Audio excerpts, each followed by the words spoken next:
Climate change has emerged as one of the most serious challenges facing humankind. Both India and Pakistan are vulnerable to nearly all the impacts of climate change, whether it's the sea level rise, which will inundate the coastal regions, whether it's the glacial melt in the high altitude glaciers, which feed the rivers in both countries, whether it's the disruption of the regular patterns of the monsoon, which again is the secondary source of water for both India and Pakistan.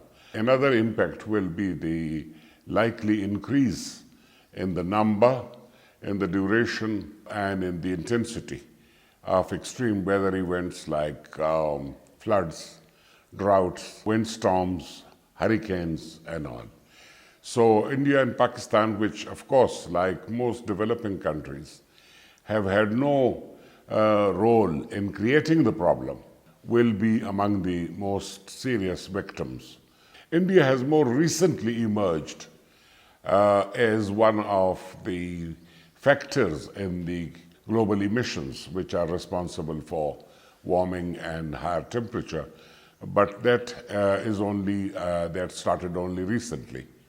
Otherwise, both India and Pakistan have been innocent, if one were to describe them as such. Because we are neighboring countries, because we share the ecosystems, because we share the rivers, because we share the monsoons, India and Pakistan should consider possibilities of cooperation. There is a tremendous scope for that.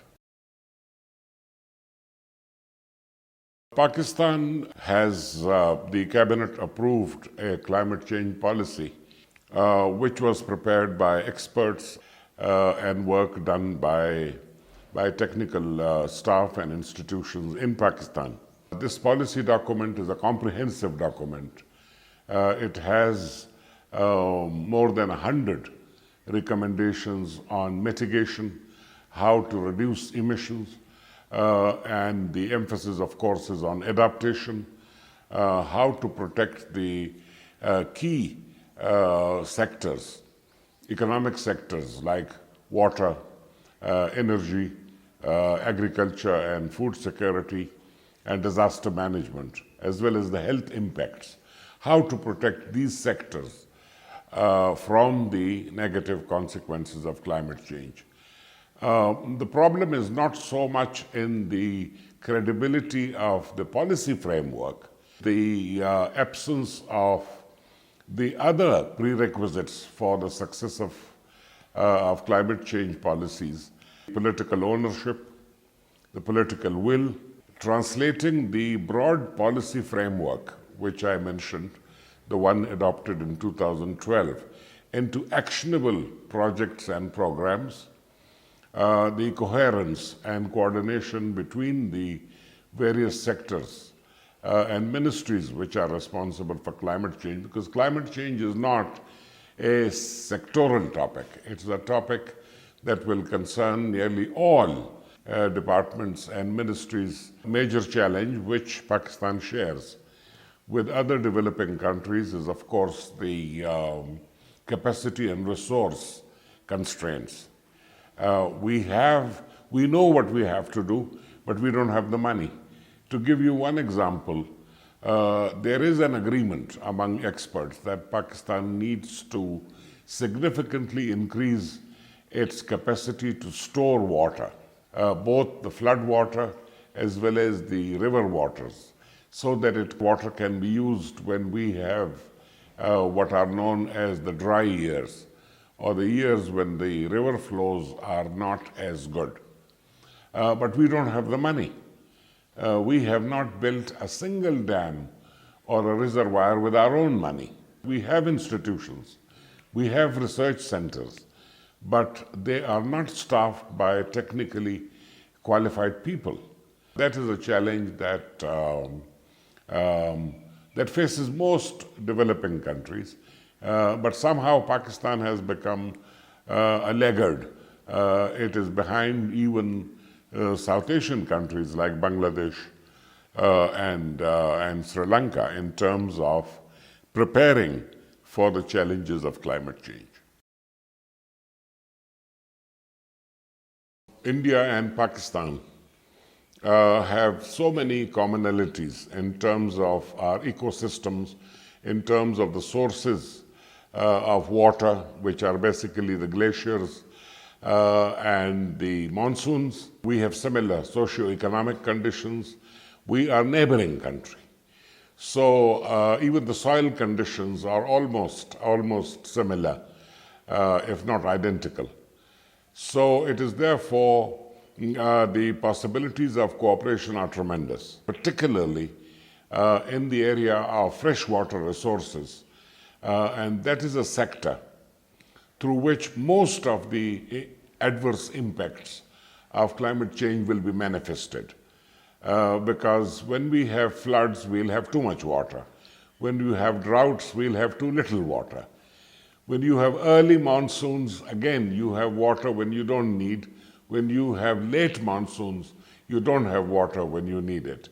So these are things on which we need to put our heads together. We need to bring the scientific organizations together. We need to do joint observation and monitoring of the glaciers. We need to exchange data on floods, on river flows, and also things like how to manage our forest resources because of the similarity of socio-economic and geophysical and topographical conditions. The scope for cooperation is tremendous. Unfortunately, our foreign relations, relations between India and Pakistan have so far been dominated by political questions and by differences and disputes. We have not gone towards identifying areas of mutually beneficial cooperation and interaction. And that's where I think the job of non-governmental organizations and think tanks becomes very urgent and becomes very important. Well, as you perhaps know, the Chaophraya dialogue, which has entered its 8th year and has so far held 18 sessions, it had until last year the agenda of the dialogue, jointly framed by the two conveners, the Jinnah Institute in Islamabad and the India-Australia Institute in Australia. It focused on the overall state of bilateral relations. It focused on issues of terrorism.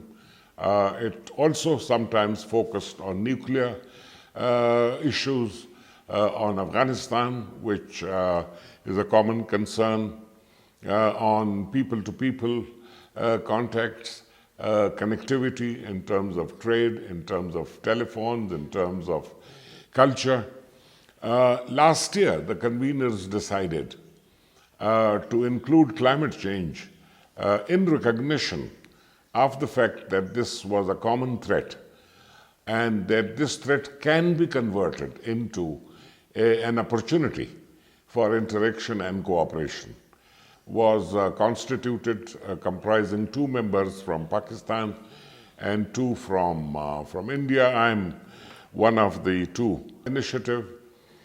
Because unlike other Track 2 dialogues, the Jinnah Institute process is a more reliable, is a more, if you like, likely to be more permanent arrangement. It's not dependent on a single project or a single episode. We've done remarkably well. We've had a number of sessions.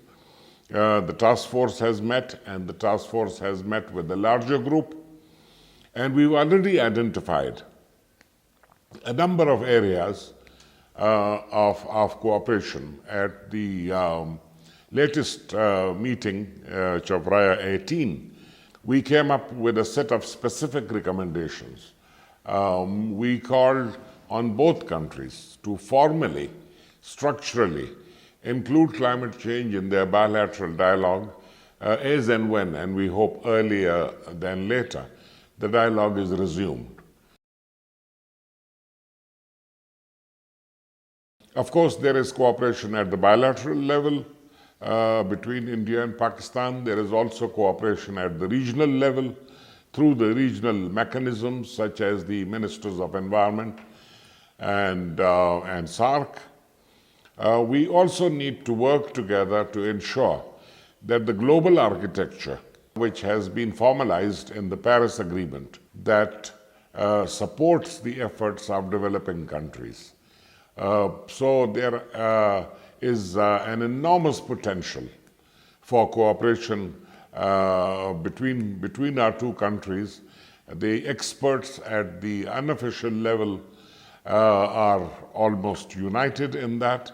We now need to nudge and encourage the track one to consider the suggestions, the ideas that have come from forums such as the Chaophraya.